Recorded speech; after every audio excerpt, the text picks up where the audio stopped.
Hey everyone, good evening to you. Welcome to Leadership Thursday. We're talking about is your leadership for sale? Assessing the integrity and influence of your leadership. Guys, we got a hugely important topic or subject matter that I want to discuss and dive in deeper for you. My name is Curtis Brooks, and I am a men's life coach. I specialize in transformational leadership for men. And just a little bit about myself, I have been operating in this space or working in this space for nearly 30 years in the transformational leadership space. And as a result, I have helped my clients to overcome some of the challenges or many of the challenges they were facing. And finally to regain their footing in this crazy thing that we call life. But that being said, guys, we've got a great conversation about leadership. Is your leadership for sale? So we're going to explore. So the objective of this is we're going to explore and ask you to assess your own leadership, the integrity of your leadership, and also the influence of your leadership. And as a reminder, we will have this show or this broadcast, Leadership Thursday, each Thursday at 7 p.m. Central Time. Again, that's going to be each Thursday at 7 p.m. Central Time. And for those who are in the eastern part of the world, that's going to be 8 o'clock for you. And if you are in the Pacific part of the world, that is going to be 5 o'clock, I believe. So 2 hours before in the Pacific part of the country. And for those who are in Mountain Zone, I'm not quite sure. I think it's 1 hour, I believe, if I'm not mistaken. So that would make it 6 o'clock your time, Mountain Time, if I'm not mistaken. But either way, guys, we got a great show for you. And so today we're talking about is your leadership for sale? Assessing the integrity and influence of your leadership. I first want to start with awareness. That is the first thing that I want to start with because I think that's hugely important. Because if we are not aware of where we are at, where we're going, and at least of our current position, our current state of mind, if you will, and being able to just fix our mind on that part, or at least what we're currently dealing with. And so if we're not quite there yet, it makes it hard for to be located, if you will. And I think that's a good word, to be located. And I think life wants to locate us at times to make sure that we are where we're supposed to be at. And I'll put it that way. So it is important to make sure that we are aware. There's an awareness of, again, where we're located and what we're dealing with. And whatever that may be dealing with, could it be just an emotional situation? Could it be physicality, something that you're not able to do or you used to be able to do? It could be a host of different things. Mental, it could be a host of different things. Something, perhaps you've just gotten out of a relationship of some sort. So again, just a host of different things. So it is important to make sure that you are aware of where you're at. And again, it's not just, again, your location. When I said location earlier, I was speaking being mentally mindful of where you're at. And I think part of being aware or that awareness is just to say, hey, you know what? This is how I'm feeling and this is where I'm at right now. And it does not constitute for to be condemned because that's where you're at, but it's recognizing. I heard one pastor say some time ago, is that it's important if you are trying to get from point A to point B and you're needing some assistance or trying to get to from one location to another, it's important to the other person or a person that you've reached out to. And if you're asking for directions, it's important for us to give that person some kind of locale or, just landmarks where we are at that time. And so, and it's just hugely important. So the awareness so that we can be located in any situation. And I'm of course speaking mentally, but and I think that that's just hugely important. So the awareness piece is going to be the first thing that we need to be mindful of. And that is, again, making sure that we are aware of our own location, again, at least mentally and emotionally. And that's going to play a huge part. And again, dealing with this assessing, or at least assessing our status as far as our integrity and the influence of our leadership. So it's going to be a huge piece, again, in recognizing where we're at, and that's going to be the awareness piece of it. And as far as this first segment, I want to get into it, understanding leadership integrity, and let's just put it this way: integrity is integrity, and I think integrity covers all areas of our life, and it's not necessarily relegated to just a professional integrity or a personal integrity. Integrity is integrity. So, just for the sake of conversation here, I'm going to be talking about understanding leadership integrity. So that's hugely important that we understand leadership integrity. And once more, integrity is integrity. So whether it's personal, professional, or doesn't matter what it is, integrity is integrity. So in part, and understanding our leadership integrity, I've likened this portion to armor. That is the armor, maybe perhaps back in the Renaissance time and things of that nature, where going out to battle meant that you needed to be suited up and you needed to have armor on. And so it is important that we are prepared for whatever we're dealing with. And so, and this part here, as I dive into it, I'm likening it, this whole integrity piece, to armor, having your armor. And or at least the question is, what kind of armor do you have on? How are you equipped, and how has your armor been prepared? And so the first one, I want to talk about the armor of guilt. And so even though I'll be talking about some of the emotional things that come with life or the challenges that we may have been dealing with, again, I'm addressing these things as if they're suits of armor that we've been wearing. And absolutely they affect how we connect with others, affect how we show up professionally and privately and personally. They affect how we show up to our spouse, significant other, how we show up in a workplace, and absolutely how we show up as leaders. So the first one is the armor of guilt. Perhaps you're going through something or have gone through something that has not been rectified, and or at least you're feeling like a situation was your fault or you were to blame for something. You could be wearing the armor of guilt. You could also be wearing the armor of shame. That's important to understand this now. However, your armor, in whatever capacity you're wearing your armor, and what you're dealing with, the emotions or lack of showing up in your emotions, and your relationships are non-existence, it is important to understand what armor, and we talked about that awareness. So in awareness, we are looking at the armor of guilt. Could your armor be guilt, something you have not rectified, or again, something that you dealt with and that's not been, that you have not cleaned or cleared your conscience about something? Shame, some kind of personal hurt, unforgiveness, something that you, again, have not forgiven yourself about or forgiven others about. All of these things absolutely affect how we show up. Again, it has everything to do with integrity.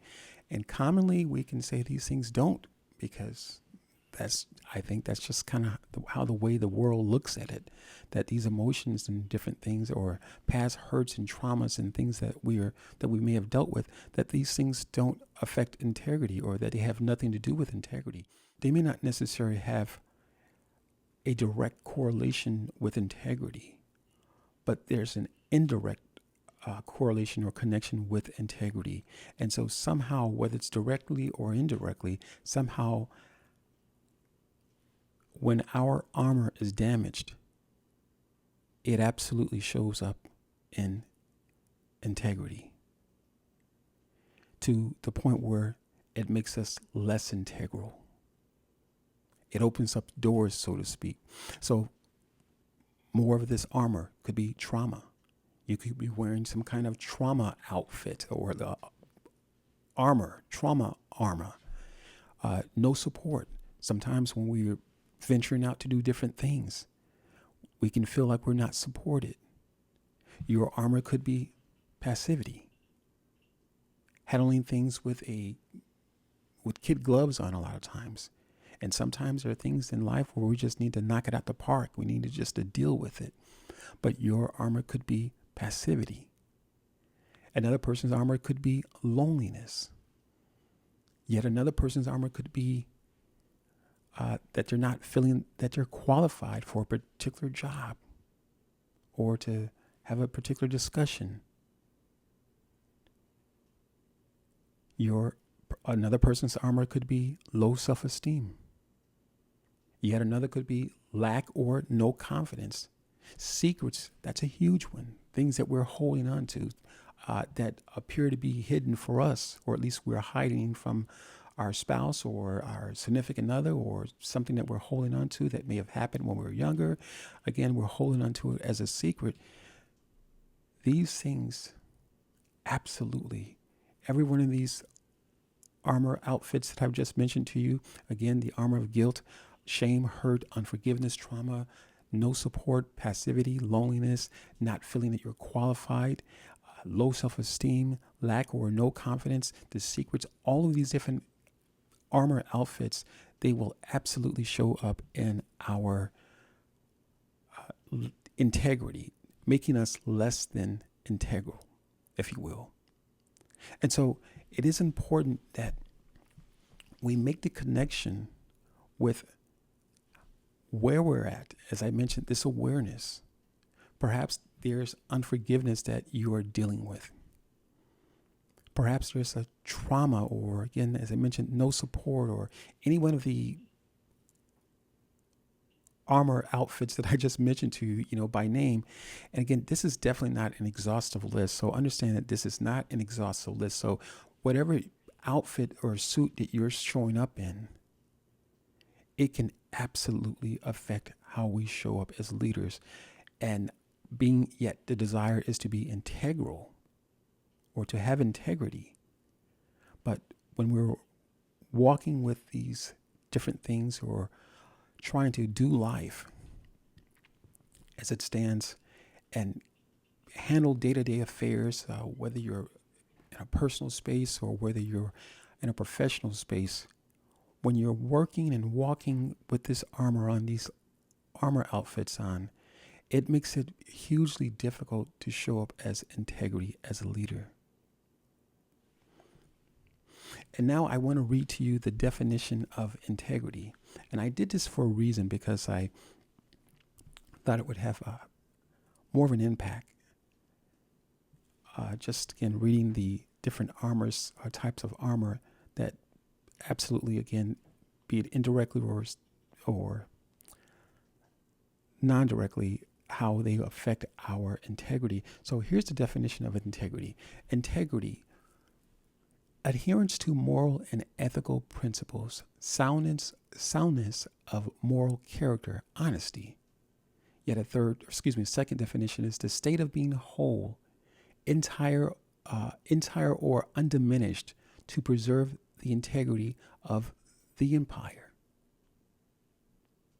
And here's the third definition: a sound, unimpaired, or perfect condition, the integrity of the ship's hull. That's the sentence that they use. So now that you have the definition of the word integrity, how does that, or has that, affected you?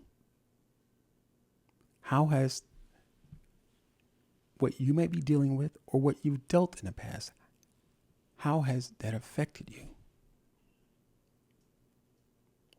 Number 2, signs of leadership. Signs your leadership might be for sale. Let's dive into that. Now, when we understand the importance of integrity, and as I just read to you, the definition of integrity is adherence to ethical principles. And can you imagine that when your armor, and whether you're dealing with the guilt, the shame, the hurt, or any of the different names I shared with you earlier, can you imagine the many kinks and nicks and cuts and bruises that we get along the way? And to keep taking these different blows from time to time in life, it can be very difficult to walk in integrity, to hold on to the ethical principles, morality, if you will, because we can feel like life is unfair to us. Or, again, a series of different events have taken place. And now we're dealing with the effects of this stuff. And so I've said this before, and many of you who have attended my LinkedIn audio events, you've heard me mention this before many times, is that unless we deal with the kinks and the bruises and the dings in our armor, it can be very difficult to walk in integrity. It can be super difficult to adhere to a level of morality, because naturally we want to do something about that pain. And when we're not understanding the pain or the challenges that we're going through, or these different matters are unhealed, when we're going through these different things and they have not been rectified on some level, it can be super, super difficult, again, to walk in integrity. Naturally, there's a part of us that shuts down. There's a part of us that becomes almost censored to the rest of the world. We want to almost like cover that thing up that's been ailing us, or that's been bothering us, the unforgiveness that we're dealing with. Perhaps that's an area that can't be touched. So it becomes very difficult, again, dealing with shame, dealing with guilt, all these areas that we will naturally want to cover up. And if we're not trying to cover them up, we could find ourselves trying to drink away that guilt. We could find ourselves trying to take drugs to deaden the pain that comes with the former experiences or experience. We could find ourselves in multiple relationships trying to cover up something. We could find ourselves being promiscuous in relationships, in and out of relationships, trying to cover something up. We can find ourselves angry, trying to cover up. We can find ourselves just overdoing everything that we put our hands to, if so to speak. And let me explain that. So there was a time when I was working out at the gym, not necessarily working out, but I actually was visiting the gym and trying to connect with other men who, which I believe potentially could be clients. And a lot of these men who were working out, hey, Brother Wayne, thanks for showing up, brother. Appreciate you. A lot of these men who were working out, they found themselves just really just, being serious about what they were doing. And that was great. But as I watched, I found myself like, man, kind of thinking like, what are they covering up? What is he or what is she covering up? Because oftentimes the very thing that we are, sometimes when there's that intensity there, not that there's anything wrong with intensity. There's nothing wrong with intensity, but oftentimes when we find ourselves just going over the top about certain things and just being super, super expressive and getting angry about certain things, and maybe we're just, again, nothing wrong with going in the gym, but in my example, just overexerting ourselves and trying to be perfect about something, sometimes it's an indication that there's something else going on. And so, even in our need or our desire uh, to do the right thing in certain areas of our lives, we can find ourselves overdoing it or overkill on a particular matter and getting angry or blowing up about something. And in doing so, it's an indication. Hey, Alicia, thank you for joining. And doing so, it's an indication that there's a bigger issue. And so these issues undealt with, there absolutely can be the dings in our armor, as I mentioned earlier. Guys, I want to take a few moments just to kind of take a break and acknowledge you. Thank you, Wayne, for joining, and thank you for Alicia for joining as well. Been talking about, is your leadership for sale? Assessing the integrity and influence of your leadership. So earlier I went through what I like to call just the armor, and I'm just going to use that name. And so I believe that when the armor of just our emotional and mental well-being, when those areas are damaged, if you will, the guilt could be guilt that a person is dealing with. It could be shame that a person is dealing with. It could be unforgiveness, trauma. Again, a host of different things that I have listed here. And again, and this is not an exhaustive list by any stretch of imagination, but I have no support dealing with, or again, a person's armor is no support. That person feeling like they have no support. A person's armor could be passivity, loneliness, not feeling that they're qualified enough, low self-esteem, and or lack or no confidence, secrets a person's holding on to. All of these different things can absolutely be dings in our armor.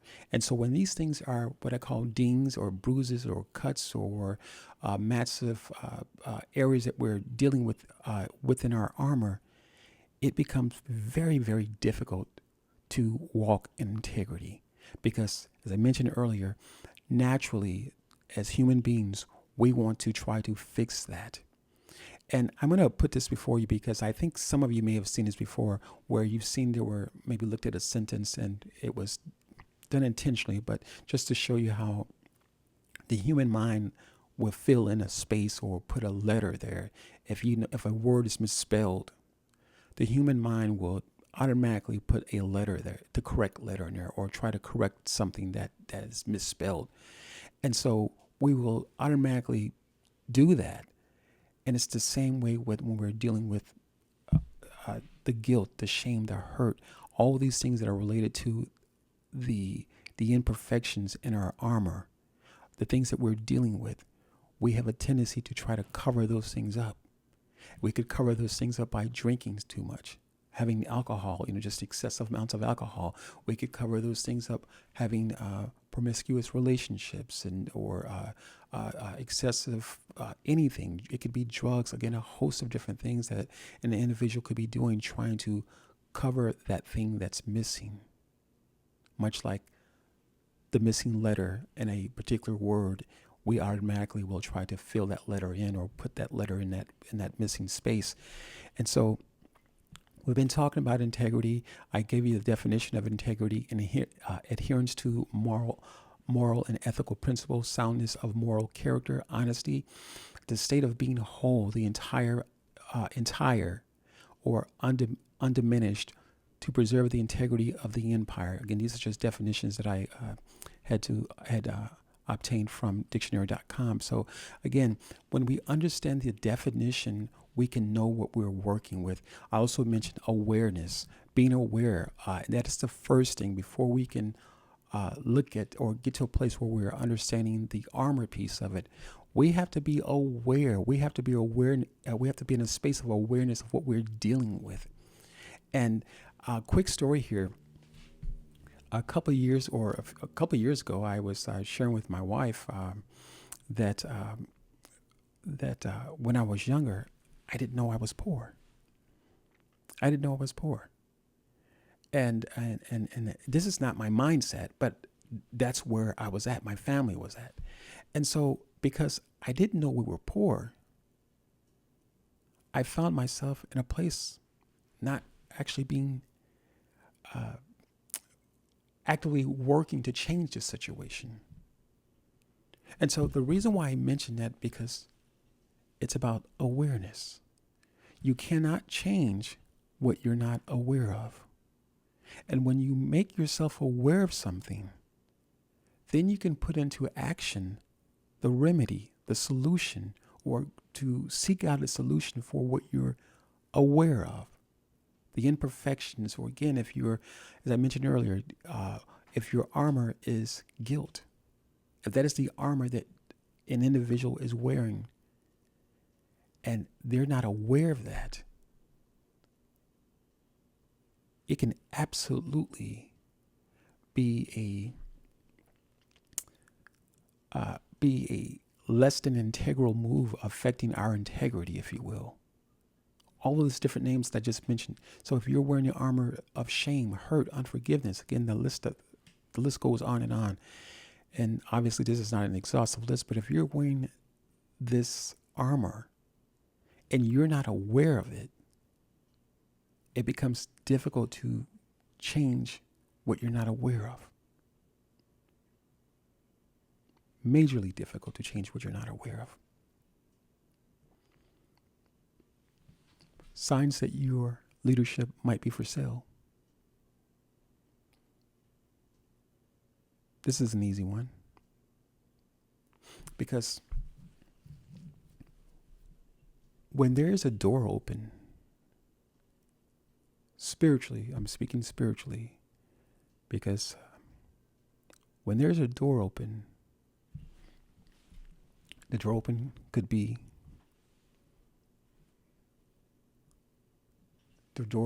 be guilt. It could be shame. You can call it a door, window. It could be hurt. It could be unforgiveness. You haven't forgiven yourself about a particular matter. Or you're waiting for someone to forgive, to say that they're sorry. All of these different things that I've mentioned. No support. Feelings at times you don't have the support that you think you should have. Passivity. Handling things with kid gloves on. And there are times in life, obviously, let's face it, we need to just handle that thing. But again, there's that ding in our armor. Loneliness. Not feeling that you're qualified. Low self-esteem. No confidence or lack of confidence. Secrets that we may be holding on to. All of these different things that I just mentioned. Again, this is not an exhaustive list, but these different things absolutely will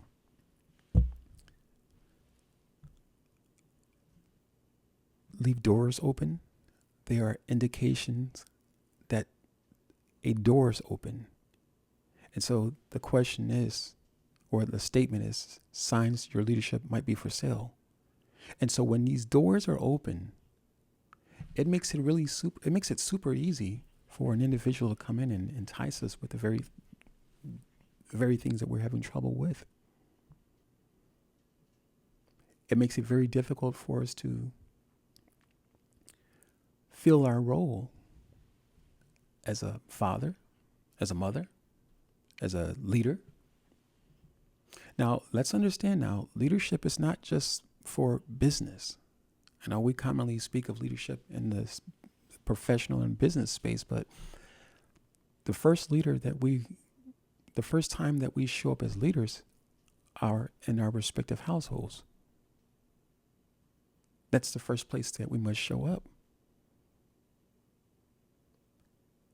And if we're not showing up as leaders in our respective households, it makes it hugely difficult to show up as a leader in the professional arena.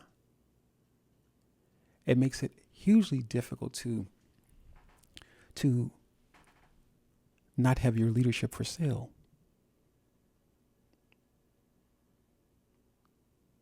So it's important to make sure that we are closing these doors that we have inadvertently opened. And let's face it, a lot of these different things that I've read to you or shared with you, they're things that have happened to us, or perhaps we we've done it to someone else. But either way, it's an indication of mindset. So both people are dealing with the mindset, whether you're the person who did it to someone else or there was a person who did it to you. There's mindset on both ends.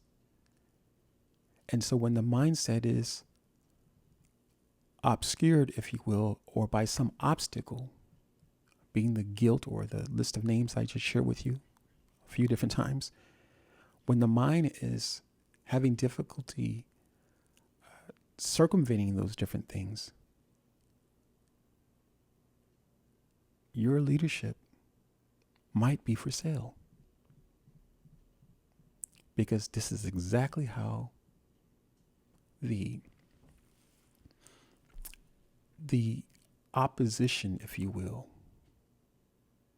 the enemy of the state, if you will, or the opposing forces show up because of the open doors. So think about that. If you got open doors, your leadership might be for sale. Because rest assured,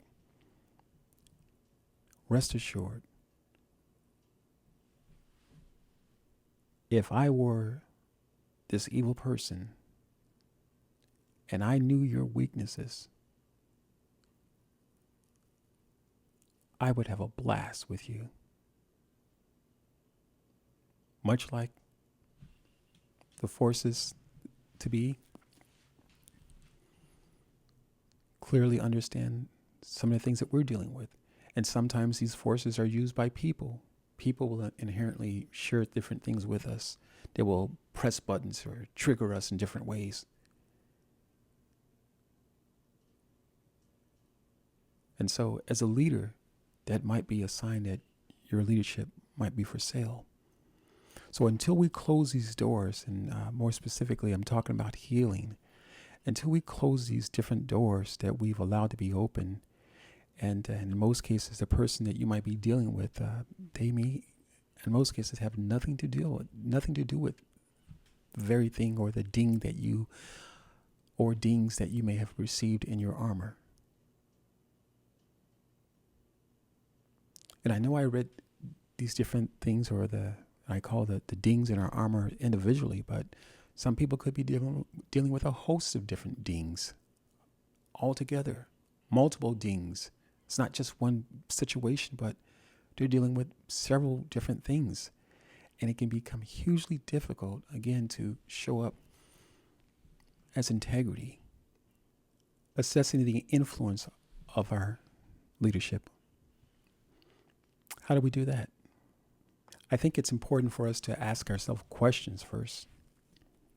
It's how do you see yourself? And this goes right back to that awareness that I mentioned. You can't assess something if you have not made yourself aware of it. There's a scripture in the Bible. I want to share this quick story. There's a scripture in the Bible where David was prepared to go out and fight the Philistines, and he was under the leadership of Saul. Saul was a king, and David had not quite become king yet. And Saul had said, "Oh, hey, here's my armor." I'm paraphrasing in a big way, but Saul had said to David, "Well, hey, you can wear my armor." David was without armor, and Saul came up with this brilliant idea that you can wear my armor. David tried the armor on and just walked around in it, and had, seen it was too big, just wasn't working for him. And so finally he had to take the armor off and deal with the Philistines in a way that he knew how to deal with the Philistines. And so I brought that up for a reason, and that, again, life has a tendency to, even from the time that we're first born, life places us in many different situations, poor, rich, in the middle, without parents who are on drugs, or parents who are alcoholics, and just a host of different things life places us in. And just as David was tempting to, or at least considered placing Saul's armor on and going out to battle, life has placed for us a huge burden that most of us, a lot of us are trying to fight out, come out from under that burden. And so the integrity piece in this conversation is about coming to yourself, making a decision to first find out or discover where you're at. Awareness. Secondly, to look at the armor that you might be wearing, unintentionally as it might be, because as I mentioned, life has placed us all under something. So look at the armor that you might be wearing and assess the damage from previous relationships, marriages. I've been married a few times myself, a couple of times now. So along the way, there's absolutely been some damage. Some things that I may have said and shouldn't have said. Some things that the other person said and shouldn't have said, but nevertheless they said it and it cut like a knife. That's a ding in my armor. It's a ding in your armor. Perhaps you have children that may have disappointed you, or parents that may have disappointed you. Perhaps you might feel that you weren't the best parent you could be. You could have done something better.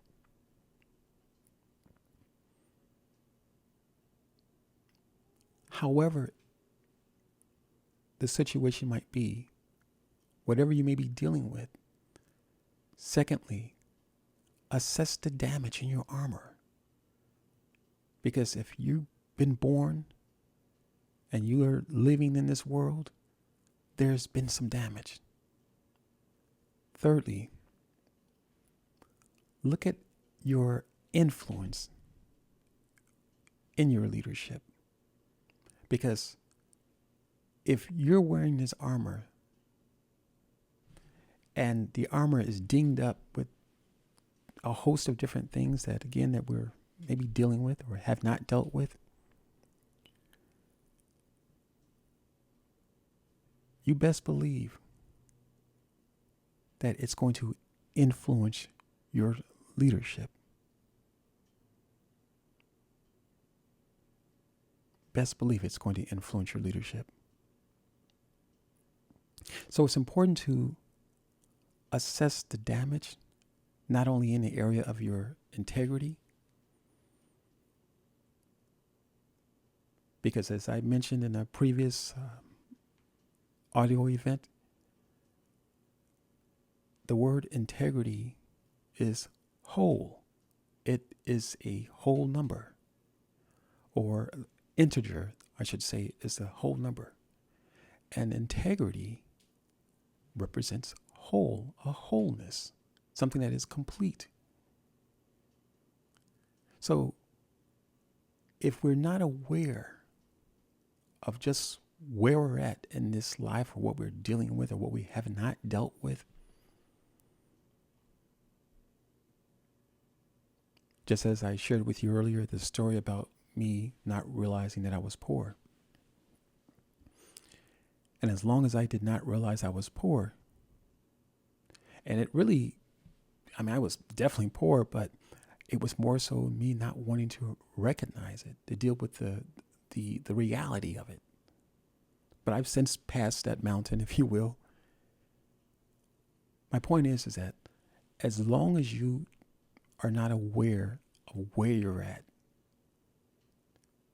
in this space called leadership, first leadership starts at home. It starts at home. Don't let people fool you. Leadership starts at home. And if you're not aware of your position or the dings that you have picked up along the way, being first a son, a daughter, we picked up these different dings from our parents. And most often these different dings or the armor, damaged armor, it shows up in our marriages. It shows up in our relationships. It shows up in how we deal with our children.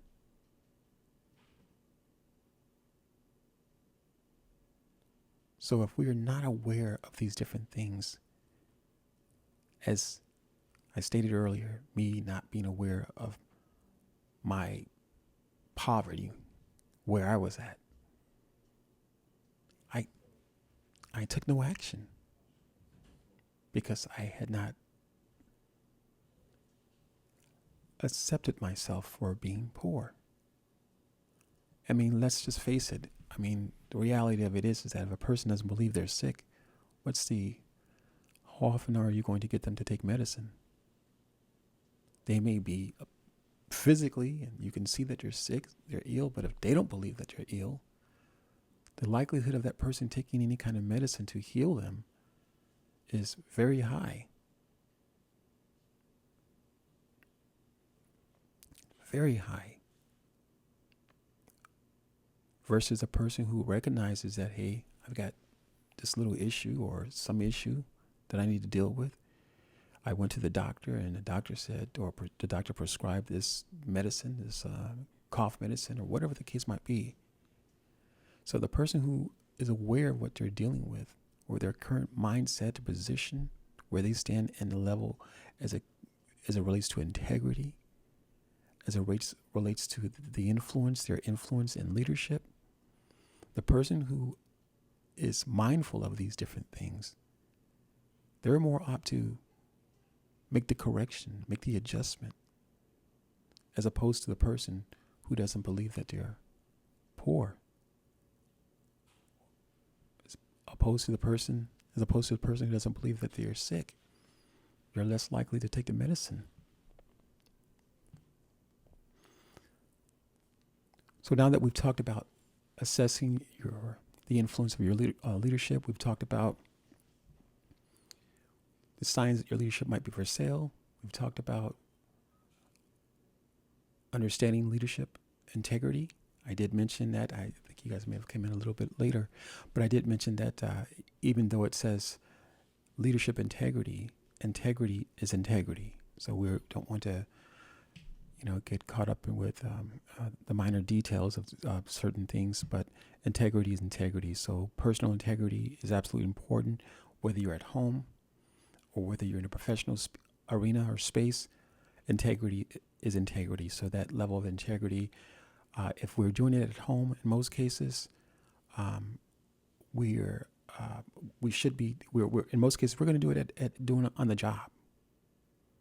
So my goal tonight is to raise our awareness and just really to help us to look at ourselves at a deeper level. Because if you're trying to obtain integrity, or at least make sure that your leadership is not for sale, we have to first do the work, making sure that we are closing the doors to the different challenges that we may be dealing with currently. Prepared to close those doors. So, how do we maintain integrity in leadership?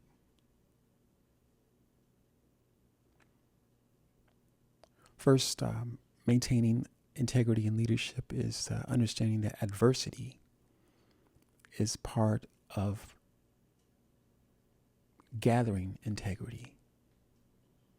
Adversity aids us in working towards integrity. Without adversity, most of us would be walking in the space of passivity. Adversity is absolutely needed, is a requirement.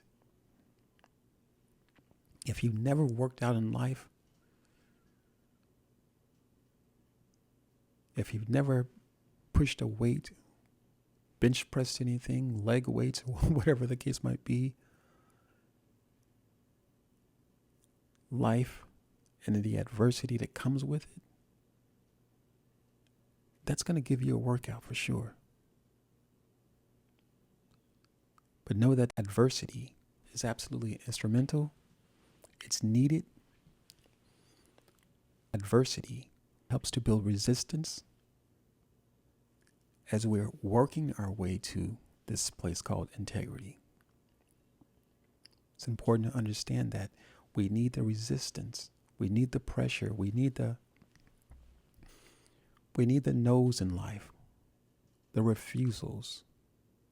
The car tire has a flat just when you're ready to go to work. You got an important meeting. As awful as that might sound, these are the different things that build integrity. I mentioned to you that integrity, gave you the definition. Integrity is the moral compass that we live by.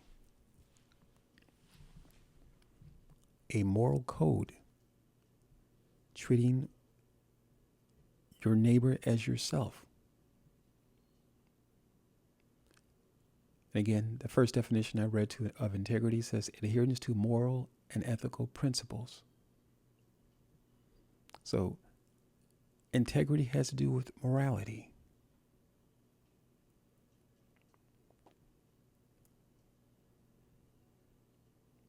Establish boundaries. That's going to help us maintain integrity in leadership. We need to establish boundaries. That is major. In most cases, the different dings that we may have received in our armor have come from boundaries that were not established. And to no fault of our own, because in some cases we just didn't know. We were perhaps, maybe in a relationship, in love, and this is what we believed that we needed to do in love, and the person just treated us awful. And so a lot of these different dings that we receive in this armor, they come from not setting boundaries. And again, it obviously does not have to do just with relationships as a whole, but in most cases, relationships, not necessarily just through marriage, but relationships with our parents, our family, brothers and sisters, and people as a whole, relationship with our job, the people, the other employees, relationship with other leaders. So using relationship in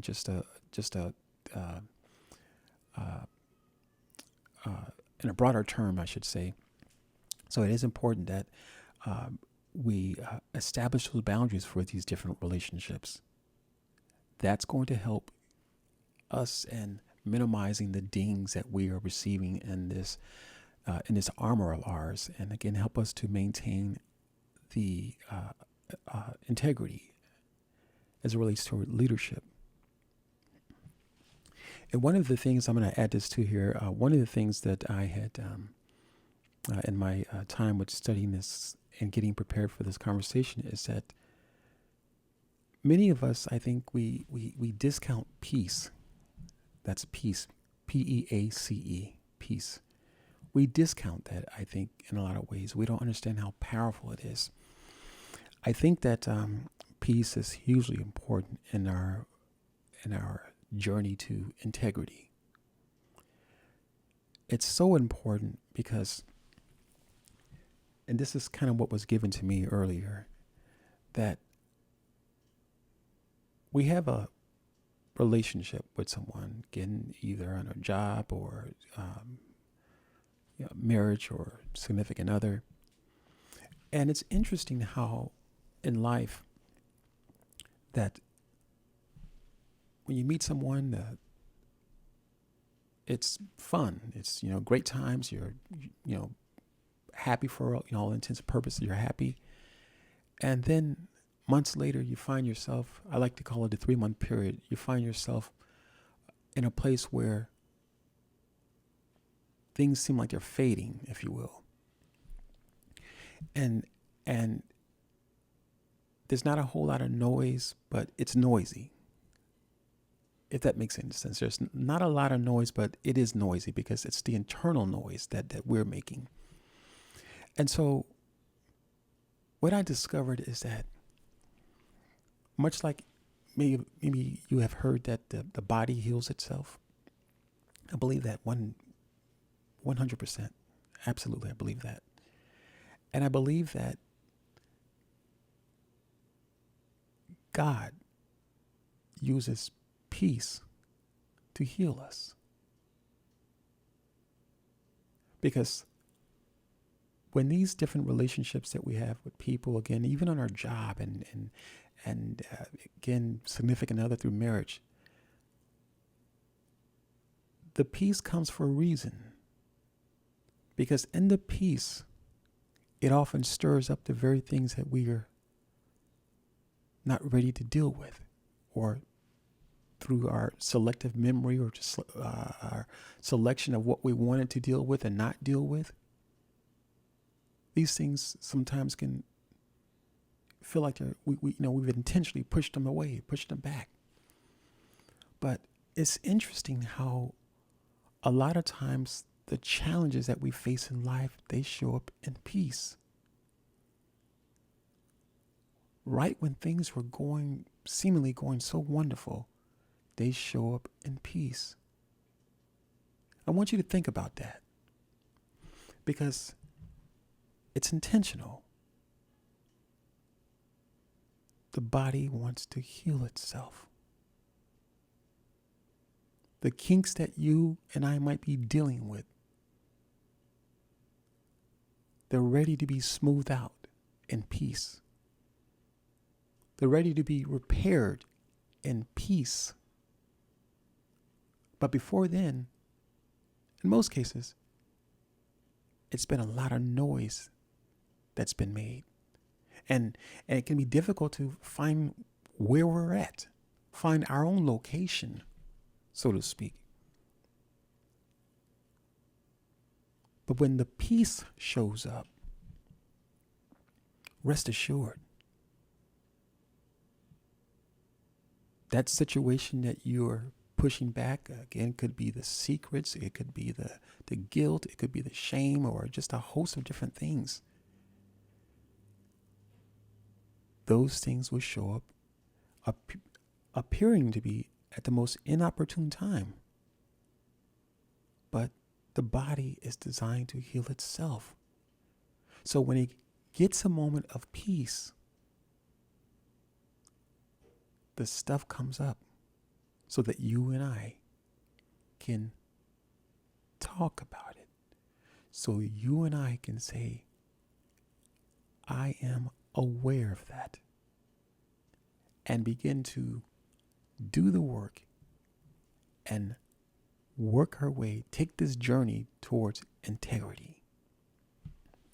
So something else, again, that's something I wanted to share with you. So the peace sometimes that when it feels like our significant other is just acting a fool, or just wants to do their own thing, or our spouse, whatever, think about this now. Remember that, what I shared with you.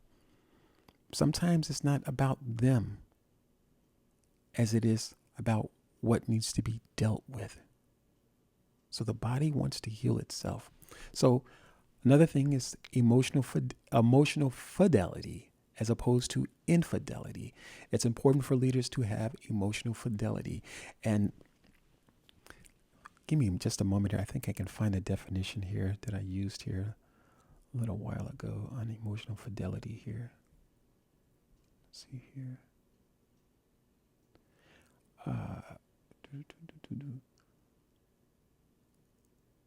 So for emotional fidelity, can't seem to find it now. Emotional fidelity, I'm just going to say, I'm not saying it in a way, I'm just like pulling it out of my hat, but I did have a definition here.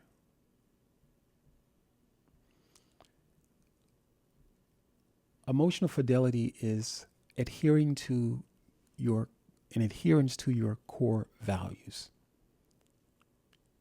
whatever your core values are, emotional fidelity is adherence to those core values. Now, obviously, emotional infidelity is the lack of adherence to your core values. So it's important for us as leaders to, again, as we are maintaining, and the word maintain is absolutely going to be appropriate because life can be challenging and it gives us different turns and twists and different dings along the way. And sometimes you don't even know you got dinged. There's a ding in your armor. And so that's why it's so important to take a moment to walk in the space of awareness. And, and even at the end of the day, how am I feeling? Ask yourself that question. How was my day? I had a good day. And again, to do some self-reflection. So this emotional fidelity, again, is an adherence to your core values. That's going to help us maintain our integrity in leadership. It's not just about saying no, but just, again, keeping those boundaries. It's important to know that, hey, Archana, thank you for joining. I hope that I've said your name correctly. Thank you for joining. So as we're talking about the emotional fidelity piece, it is important to stick to your core values. Life will do what it does sometimes. And we're going to be knocked around and bumped around and lied on and abused at certain times. And it's life, guys. But the emotional fidelity piece comes in that when you've worked hard for something, and this is, for me, something that I have to wrap my mind around, because there are lots of people who have dedicated their life to their careers and in different capacities, that dedicated their life to just knowledge, learning different things, received their doctorate or master's, BA, and this and that, and things of that nature. And these things take hard work.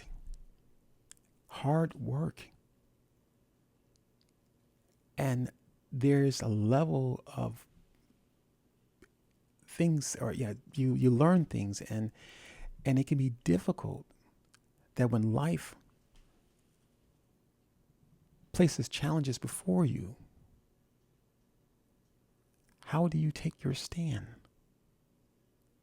Because rest assured, as I mentioned earlier, is that I've been walking in the space of transformational leadership for almost 30 years. And to walk in emotional fidelity is very, very important to me because I've worked so hard for this.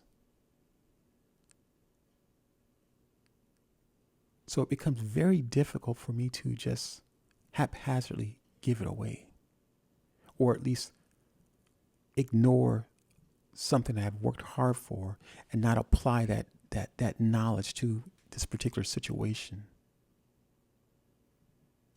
And I even have to tell my wife a lot of times, or different times, no, babe, we're not going to do that. We're going to do this. Let's look at this, or just take this back to the drawing board. Because there's some times in life that things just don't jive with us, and we cannot allow ourselves to be walking in a place of passivity, and that we let go of the core values, again, become emotional. I mentioned that emotional infidelity, or infidel, as it relates to a leader. And I know commonly we see these things as something to do with a man cheating or a woman cheating on her significant other or a spouse, but it applies to leadership. It absolutely applies to leadership.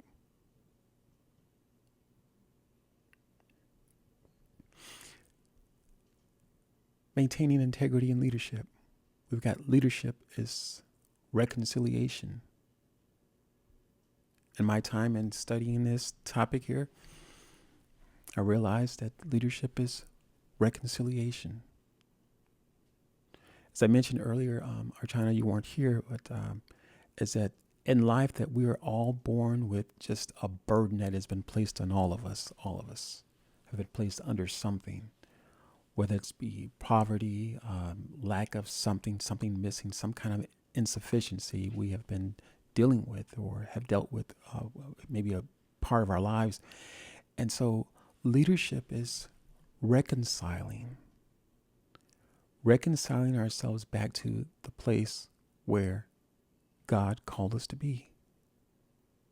And that's why I believe that leadership is spiritual. Leadership is divine. And I believe the 8 models, or that the in the professional space, I listed those in a previous LinkedIn audio event. That is the pseudo leadership. That is leadership where we, in some cases, people have spent years trying to master something, concepts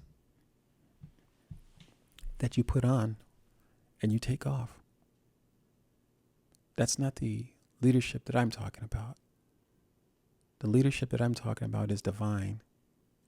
It's spiritual. It was given to each and every one of us from the very beginning. And so leadership is reconciling ourselves back to our rightful places. And when we understand that,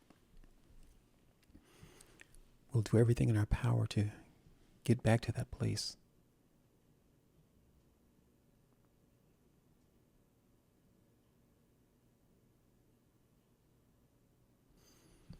The cost of integrity. Integrity is going to cost you something. Integrity is going to cost you something. I liken the cost of integrity to a seed that's been planted in the ground. It could be orange seed, an apple seed. It could be seed for a plant, tulips, roses. It doesn't matter. But a seed that is placed in the ground and in appropriate conditions. Got the right amount of sun. The soil is perfect. And yet, as perfect of a condition you may have placed those seeds in to grow your plants, vegetables, whatever, there are seasons that seed goes through. There are seasons, times in life where we may forget to water the seed. The ground is dry. But yet, the seed underneath it is going through that process. It's dry. It takes pressure for that seed to come out and become the oranges or the vegetable or cucumbers, tomatoes, whatever you might be growing. It takes pressure. So the cost of integrity is it takes pressure. You might say, well, Curtis, how do we get that pressure? How do I obtain that pressure? Adversity. I mentioned it earlier. Adversity is how we obtain that pressure. And you don't have to go looking for it.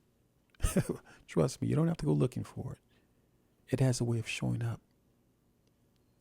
Because often adversity challenges the very doors that we have open.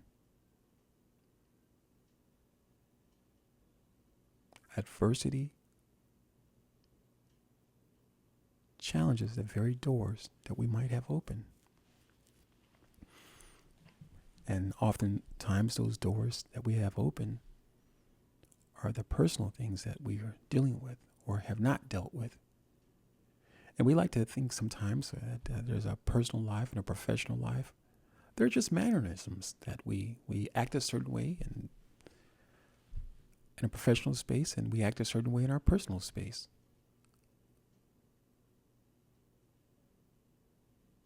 So that same stuff that we have not dealt with, or have not that we have not dealt with, it starts in most cases from our personal lives, and it works its way into our professional lives and professional spaces.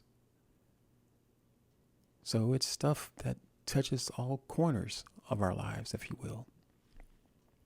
So know that there's a cost to integrity. You're going to be uncomfortable, perhaps feeling just like the seed.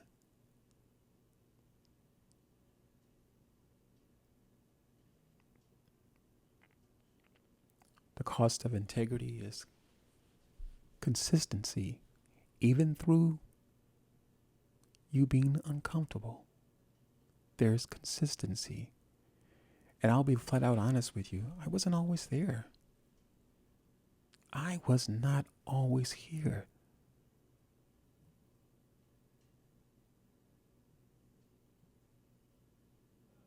But getting to that place of integrity, it takes being consistent.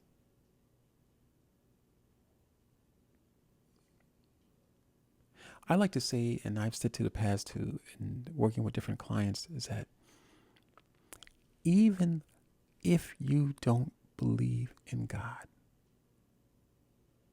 believe the word. Because the word means what it means. And so if you plant a seed, an apple seed, for sure you're going to get an apple tree, perhaps an orchard.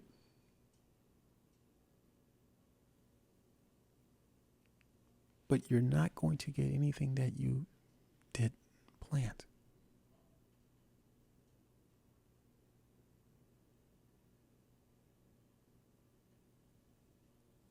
So it's important to know that what you put in the ground, what you plant, it will grow. It will grow. And even times what other people have told you, spoken to you perhaps, as awful as it may have been, in some instances, that's the very thing that we might be still dealing with, is the growth of that word or those thoughts that were spoken to us 10, 20 years ago. Now that word or those thoughts have taken on a life of their own. And it might be the prevalent thing that we're dealing with now that prevents us from walking in the space of a leader. That thing that we may have tried to shrug off, oh, that's no big deal. It's now taking a life of its own. And so these are the things that we must examine so that we can eventually walk in the place of integrity, and knowing that there is absolutely a cost to integrity. There is going to be pressure from all areas of your life. Sometimes money can't solve the problem. Sometimes it's not who you know. But more often than not, it's what you know. Now, as I said, even if you don't believe in God, it's what you know. Because the word in itself will produce after its own kind. So again, even if you don't believe in God, the word has the ability to produce after its own kind. So whatever you plant, it will grow. And even if you have not planted it, as I stated earlier, perhaps it was planted or sown into your heart by a malicious parent. Maybe they meant well, but yet the words hurt you. Maybe they had the best of intentions. It just came out wrong.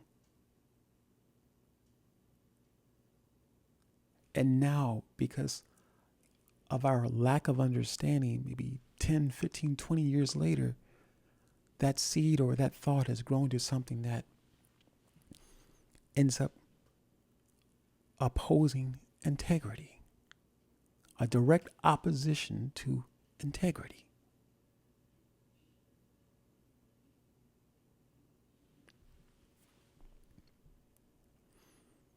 So there are a host of things that we, at some point in life, we've got to reconcile these things.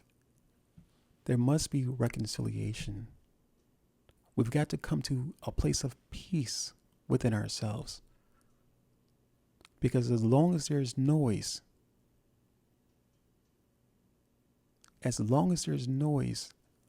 there are distractions. And for most of us, myself included, it's been the distractions that have kept us away from walking in integrity. It's been the distractions that have kept us walking upright in our respective purposes. It's been the distractions that have clouded our judgment.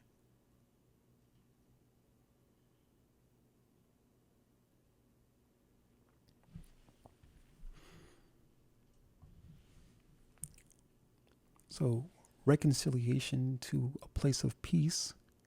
And as I stated earlier, even in peace, God has designed our bodies to heal itself. Only in most cases, when those different things come up, they can be a source of pain for us, something we may not want to discuss at the time. And we can find ourselves going from one relationship to the next relationship to the next relationship. Oh, he was this way. She was this way. It was her. It was him. It's, back and forth. And so peace is designed for us to come to peace. Now that's interesting. Peace is designed for us to come to peace. And so in order to come to peace, we have to be willing to deal with those things that manifest themselves. The stuff that we've buried, the guilt, the shame, the not feeling that we're enough, or again, a host of different things that we might be dealing with. We've got to give those things permission to come up in peace so that we can deal with them, because the word peace is in itself peace. If that's what you're asking for, in order to get peace, you've got to deal with the things that are in opposition to your peace. Deal with the things that are in opposition to you and I showing up as leaders, first in our households and then in the professional spaces. Because rest assured, most of the stuff that we've dealt with or are currently dealing with, they've happened on a personal level. And they show up in they've happened on a personal level and they show up in professional spaces. So contrary to what we might want to believe, there really is no separation. Our personal matters show up in our professional lives, and our professional matters show up in our personal lives. Again, with the crux of that, again, coming from our personal space, our personal lives, if you will. And so lastly, So lastly, as we're wrapping it up here, I've got just some reflection questions I want to ask you. First is, Are your leadership decisions consistent with your core values and beliefs? Are your leadership decisions consistent with your core values and beliefs? Been talking about this consistency, especially with the pressure now that life places on us in the workplace to perhaps even to skip a step in the process, to shortchange someone.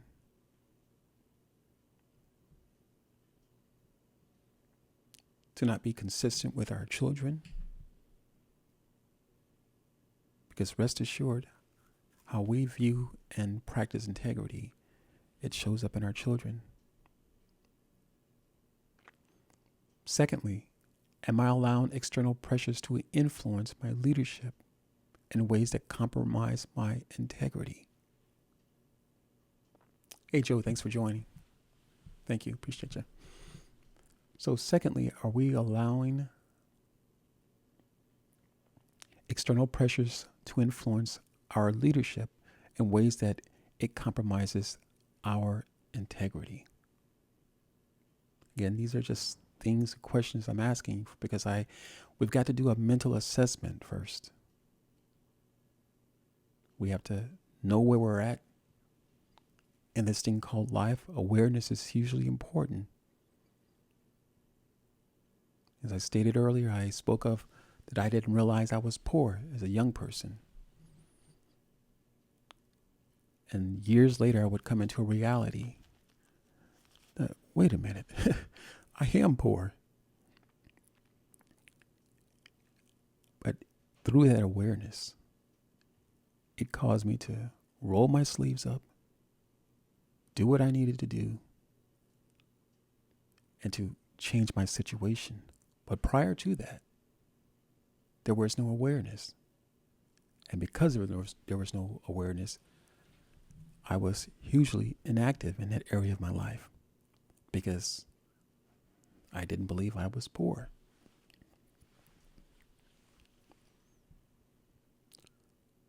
So I mentioned that because if we're not aware of, again, those nuances that we're dealing with and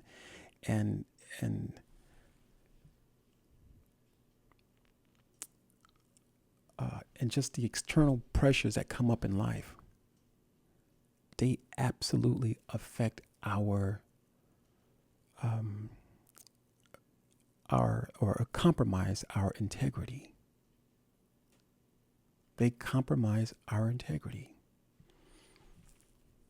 So it's important to first recognize the state that you're in and know and realize that there are going to be external pressures regardless of where you're at in life.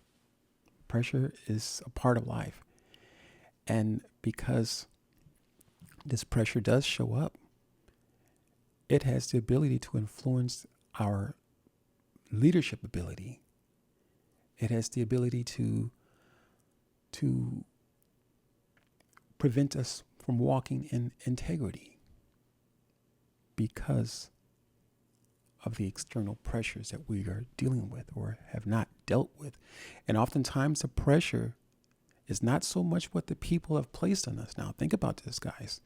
It's not so much what the people have placed on us as it is the door that has been left open. I mentioned about doors earlier for many of you before you came into the event here, is that the doors of guilt, the doors of shame, or I spoke of armor. Just the burden that, for all of us in this life, we were born under some stuff. We're born in a situation where we're fighting someone else's battle, fighting someone else's challenges. So there's a burden that comes with that stuff. And our job is to figure out how we're going to come out from under that burden and begin to walk in integrity. And so when we have these open doors, if you will, as I mentioned earlier, the armor of guilt, the armor of shame, the armor of unforgiveness, and whether it's something that we've caused a problem or the problem was done to us, when we are dealing with these different things or have not dealt with them,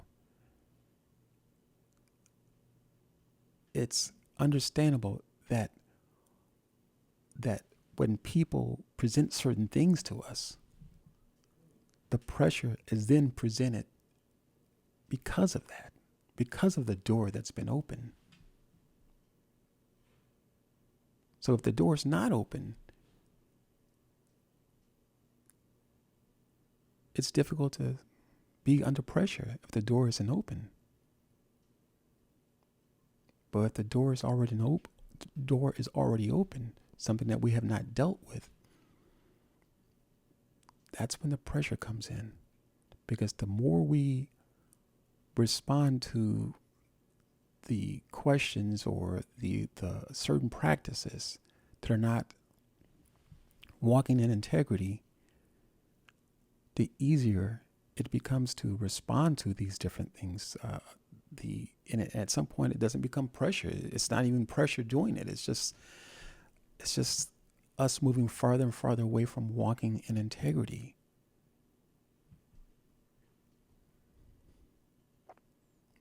And lastly, talked about, or my question to you, or a question of reflection, is how does your leadership impact those that you lead and the legacy that you are desiring to build? Now, obviously, these are questions that you guys will have to answer for yourself. And again, this conversation is not a blame game for anyone. It's not to condemn anyone, but it is to assess where we are at. Because when we walk in integrity, because we already know that most of the world is not walking in integrity.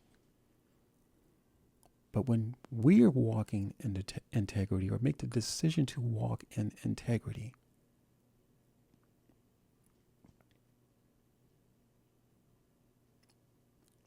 there are going to be many, many doors that are going to open for you. Many opportunities that you will receive because you're walking in integrity. Because people know what integrity looks like.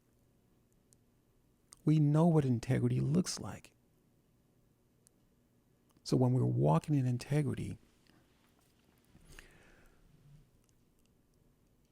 the world is ours.